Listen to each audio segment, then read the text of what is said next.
a fighter on screen, and a force off it. For most celebrities, Sylvester Stallone's energy is something you just can't prepare for. These are his greatest moments. It's an honor for us to present the award for Best Foreign Film. Weil Englisch für uns eine Fremdsprache ist. What the hell does that mean? That means because English is for both of us a foreign language. You're right about that, big fella. Okay, anyway, the nominees, you said, I can't be as bad as you, really. Trust me. Trust me. Trust me. Serious. You're horrible. No, you're worse No, than I'm me. serious. You've been here how long? It's embarrassing, really. Why don't you read? Okay, forget about it. Right. And you went to the Vatican. Yeah. And I have to ask you about this. This is a picture of you shadow boxing the Pope. And I just, what? Doing that Pope-a-dope thing. Yeah, the Pope-a-dope. No, you can't Pope-a-dope. You can't do this I'm to the going Pope. to hell You now. really are going to hell. I mean, you can't. The Pope, God love him, you know, looks about 150. You know, I'm just saying, on a good day. Yeah, on a good day. They all the popes. So he comes and he goes, I grew up watching your movies. I'm going, what? What?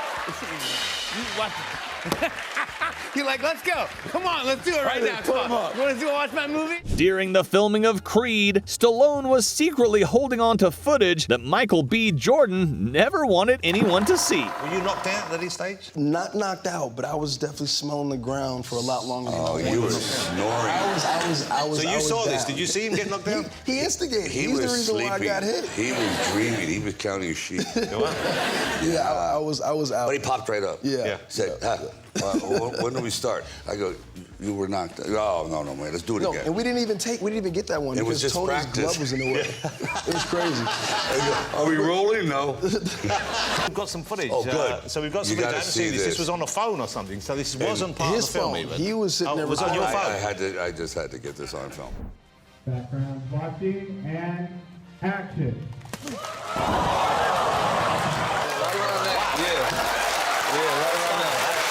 When you're shooting an action movie with a cast like The Expendables, things are bound to go wrong. During the filming of the third movie, Jason Statham's truck lost its brakes and plunged directly into the Black Sea. Come out. Yeah, who's there? I look out, I said, where's Sly? And he's, you know, stood on the side of the dock there with his iPhone, like that, going, hey, Jason, you need a towel? I don't know if you remember this. The last time we saw each other was New Year's Eve in Los Angeles, California. Oh, yeah, it was a horrible day. I remember it. It's not horrible. I know where you're going with It this. was a great day. It was one of my best. It was one of my best memories of my life. They said, Jimmy, would you like to sing something? Right. And so I sang. I got up and sang with the piano player. Saying, "What are you doing New Year's Eve?" Exactly. And then I heard when I got done, it was a round of applause, and someone said, "You have the voice of an angel," and gave me $100 bill. Yes. And that was you. That was me. Yeah. He got the money because I wanted him to really shut up. When Rocky was nominated at the 1977 Oscars, one person in the audience felt personally called out, and that person happened to be Muhammad Ali. I don't know about anyone else, but I really feel it's a privilege to be here tonight, and I'm going to try my best to. But can't you see I'm working? I'm the real Apollo Creed. You stole my script. You stole my script. I'm the Apollo Creed. No, I saw it. I watched your movie. You stole my script. All that was me. I'm the Apollo Creed. You've been putting me on for years now. Show me what you can really do. Show me what you can really do. You know my real name, don't you? No, show me. Kid Salami. Show world what you can do. With a first name like Sylvester, it's easy to see why he goes by Sly. But it turns out the action legend actually stole the iconic nickname from someone else entirely. Why call you Sly?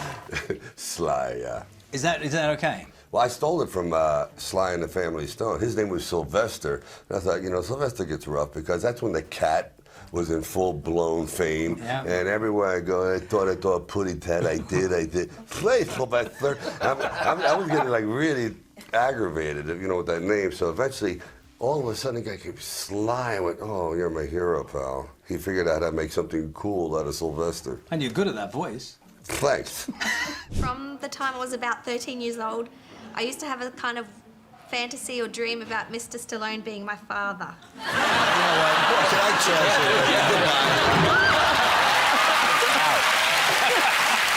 In the 80s and 90s, Stallone and Schwarzenegger had one of the pettiest rivalries in movie history. Schwarzenegger, I've read that you guys actually hated each other for a while. Well, we were very competitive. Yeah, I think hate's a good word. It is. Did you ever hate somebody so much you go, I gotta get to the gym, I got to, and, you know, a musician go, oh, I hate this guy, I'm gonna blow him away next audition. Great. But I wanted to strangle him. You wanted to strangle him? I did. Well, I mean, yeah. But I mean, you would do Rambo, and then he would do Commando. Commando, yeah. Yeah, it was like bingo and dingo and go-go and bobo. It just kept going. And Sly wasn't exaggerating. Arnold was keeping score just as closely, and eventually used that exact paranoia to completely sabotage him. The story goes that you somehow tricked him into making a very bad movie. Yes. And is that true? Yes, but it's part of the... But so they came to me with this other movie, and I forgot what it was called. Stop or My Mother Will Shoot. Stop or My Mom Will Shoot, exactly. Yes. That's right. And so I read the script, and it was a piece of I mean, let's be honest. And so I said to myself, I'm not going to do this movie. So then they went to Sly, and then Sly called me and he says, hey, have they ever talked to you about this movie? And I said, yes. I said, I was thinking about doing it. I said, this is a really brilliant idea, this movie. And so when he heard that, because he was in competition, he immediately called him and says, look, whatever it takes, I do the movie. So he did the movie. Wow. And of course, the movie went major into the toilet. Years before he became Rambo, Stallone actually screen tested for Han Solo. He knew immediately he wasn't getting the part. Oh, Star Wars just came out, biggest movie ever in the history of cinema, but you were considered briefly for the role of Han Solo, weren't you? Oh, thanks for bringing that up. Yes, thank you very much. First of all, you don't see Italians in space. It doesn't work. They go, how you doing? You know, and so George Lucas is sitting there, and you know when you walk in instantly that this is not going to go well. When the director does this.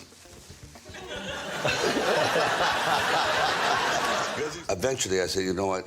I'll make it simple. I look terrible in leotards. I get it.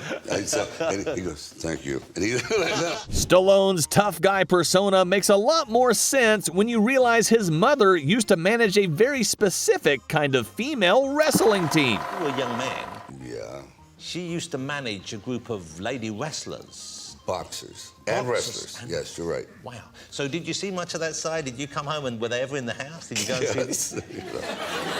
And they were, you know, they weren't really wrestlers. They were kind of unemployed pole dancers. And but they said, oh, lady wrestlers. And please, you know, it's like I've never met an unemployed pole dancer.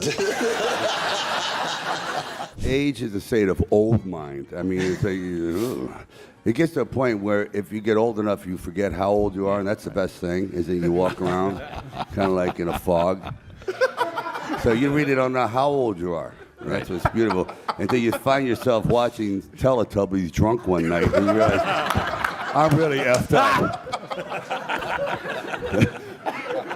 Everyone knows about the legendary Rocky workouts. What they don't know is that his extreme diet for the role came with some highly unexpected side effects. You're on a special diet to improve your physique, but also a special diet to lower your intelligence. That sounds like a joke, but it didn't take long to get down to about 30. What it was is I was on shellfish. And anything that crawled at the bottom of the sea, so because it's very high protein and whatever. Right. So what happened is after a while I got all this like mercury poison. I started listening to things like bluegrass music, walking backwards, giving my phone number, you know, calling my mother, father. So you think that affected your acting and sort of like Yes, and I don't think I rebounded yet, quite frankly. It's as you know, there's been a lot of like rhinestone and stuff like that. So you can see that I'm still in the kind of like mentally challenged stage. I understand. It doesn't get enough play, but I mean, Sly is an extraordinary artist. You should see his paintings. That is true. And I mean, think about it. You do that on the side, and he's getting hundreds of thousands of dollars painting. Okay. Now he doesn't want me to talk about it because maybe the IRS. All right. I'm gonna pull back. That's for free. It's so funny, it's like, here we are, we've killed thousands of guys, but we're really painters. We're really poets. We're misunderstood. I always wanted to paint. You're very sensitive. Very emotional. You might be one of the biggest action stars on the planet, but that doesn't mean your kids are going to be impressed. And to have my daughters there, because they hate my movies. They hate. No, really? Oh, yeah, they go, Rambo, ooh. Does he ever take a shower? Does he have to stab everyone? I go, no, he has issues. He has serious He has a lot of things going on. Yeah. And then all of a sudden with Creed, they went, finally, you've made a decent film. Oh, really? Yeah, I went, okay, take your stuff and move out in the backyard. You're out. There's intimidating, and then there's Samuel L. Jackson. This is what it actually feels like when he walks onto your set for the first time. Feel the energy, and because he walks in like... He's just cool. You didn't expect to see a ghost, did you? You know, it's like, there's a, you know, it's like so smooth. Yeah. And not many people can do that, can have that kind of control. Yeah. To be that relaxed in the moment. That's his first scene. Well, I can't mention names, but there have been some situations where literally millions of dollars somehow have been mistakenly overcharged. You know, like, excuse me, this is $4 million, and it cost them like $1.98. But get the dumb nouveau riche Italian, he'll buy it. Just cover it with sauce.